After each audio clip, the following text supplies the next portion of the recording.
right, so a surprise for a lot of people yesterday. Yeah.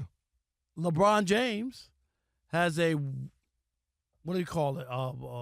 Open-ended, whirlwind interview. All exclusive with interview, Pat exclusive interview, McAfee on ESPN and the Pat McAfee show.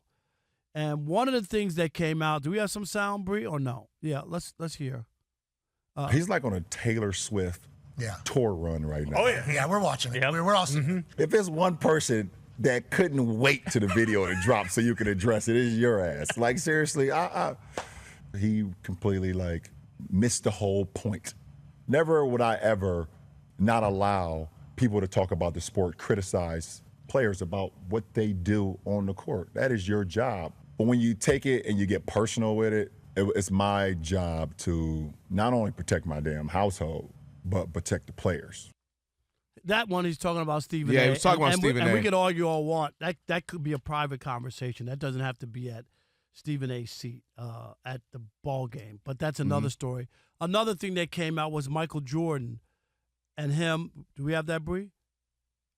No, but I could set it up for you guys. Yeah, set it up. Michael Jordan and LeBron, and LeBron says, Bree, that he never really had a real relationship. LeBron and Kobe didn't have a real relationship until they were at the Olympics, and then so that kind of bonded them together.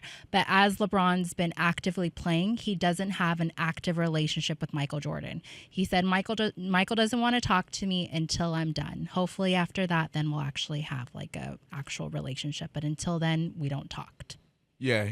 He was adding to the fact, too, he said, that Jordan is the ultimate competitor and that while I'm playing, he's like, I ain't trying to talk to you right now while you playing. We'll have something when it's done. And he mentioned the same thing with Kobe, to Bree's point. He was mentioning, too, that once LeBron became a Laker is when he and Kobe really started to bond because Kobe was retired at that point, and he said, hey, man, you're a Laker now, your family, anything you need. They were able to bond a little bit before his passing. So the emphasis, I think, was on those two guys being very competitive, and ultimately, while we're all playing, or while one of us is playing, we can't bond like that, brother. Not right now. So are you surprised by it or not? I'm not surprised at all. Go ahead. Not at all. Yeah, and I understand. I think Kobe and Mike had something because Kobe became Michael Jordan, a mini-me, and the way he talked, and the way he chewed gum, and the way he wore his wristband on his elbow, and the way he walked, and just I think he idolized Michael Jordan and wanted to be like Mike. I mean that the old TV commercial. Wanna be like Mike. Yeah, exactly. I mean I think Kobe looked at Michael Jordan and said, "That's me." I told you before. I've listened to interviews where it sounds like Kobe sounded like Michael Jordan. And I think in the case of LeBron, I think it was just different. I think Kobe was a phenom, obviously, coming out of high school and everything. But it wasn't like where LeBron was. And I think that might have pushed Michael Jordan aside. You know what I mean? To not really want to be there and this whole notion. And I'm not surprised, to be honest. I think LeBron is a tougher pill to swallow. Would that be fair to say? Yeah. I think a couple of things. But I don't look at Michael Jordan as selfish. No, I think like not trying to make LeBron the best player he can be. And the whole idea is, dude, go ahead, have your career, do your thing. I don't want to be in your head. I don't want to talk you out of anything. Right. Just go ahead, keep doing. You're doing great. You're playing all. You don't need me. Yeah, I think Kobe being a carbon copy of Mike helped him being like, oh man, look at the mini me. Look at a chip off the old block. Look at a student to the teacher. Kobe Bryant also sought after Michael. Michael said many a times he would come up to him at All-Star game, hey man, when you did the move and how you do this, and I'm gonna do that. How you do? I love when you do that. And he'd be all right. He would teach the young fella a few things, and he would go at him. He said he would text him, hey man, I'm coming for you. I'm gonna do this. And so I think there was a part of MJ that saw Kobe and was like, man, he kind of reminds me of me. Right. Almost literally to the same height, same build, same size, walk alike, talk alike. Just kind of like, man, I can't deny this carbon copy of myself. So that was appealing, right? Flattery gets you everywhere, right? You're like, oh, man, I like this kid. Reminds me of me. LeBron, I think, was different. We all know he said, I wear 23 because that's my favorite player, and I want to be like Mike. But I think the coming right out the gate as the chosen one, he's the one. Can he be the one to surpass Mike? We didn't do that with Kobe for several years. It took years before we were like, oh, man, well, you know what? Let's can kind of be like Mike. LeBron walked right into that, whether it was his fault or not, meaning the media, everything. He had to and chosen he on the back. Chosen one on the back. That's tattooed on his back. Right. Chosen one on the back. And then Scott was Mike King number. James, King, and all that.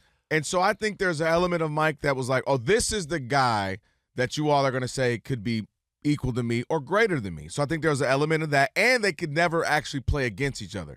Mike had a few years getting to play, compete, and know Kobe. He didn't get that with LeBron. So I think there's an element of that. But, yeah, I don't think this is a bad part. I think this is just who it is. And also ideologically, him and Bron aren't the same. Bron is outspoken. Talk about this.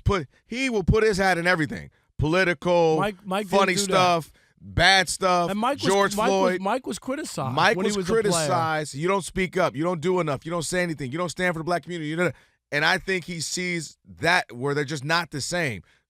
Whether you like it or not, LeBron has chosen to be in everything. Mike isn't. He was more, and especially as he got further away, quiet, reserved, in the back. Not that he hasn't done things for the community. He did a lot. It's just he wasn't public. But he's with not it. right. And he never said it. And it's a famous quote about the sneakers, about Republicans buy shoes too. Right. And he said he never said it. And they said he never said it. Yeah. But it was that kind of inference into that. And, right. And I think people looked at him and went, oh, okay, he's apolitical. And there was a big thing. Somebody was running in North Carolina. It was a black senator? Yep. Yeah. And his mom hit him up. His mom was backing his candidate and just wanted him to come to the party, not even endorse him or whatever. And he wouldn't even go to the party. Like, he just wouldn't want to be. And that was where that came from. I think he donated some money, but he didn't want to show up. He didn't want to show up. Showing up would be more than Mike. Because a check can be quiet. Right here, the 50,000, 100,000. Okay, cool, nobody knows.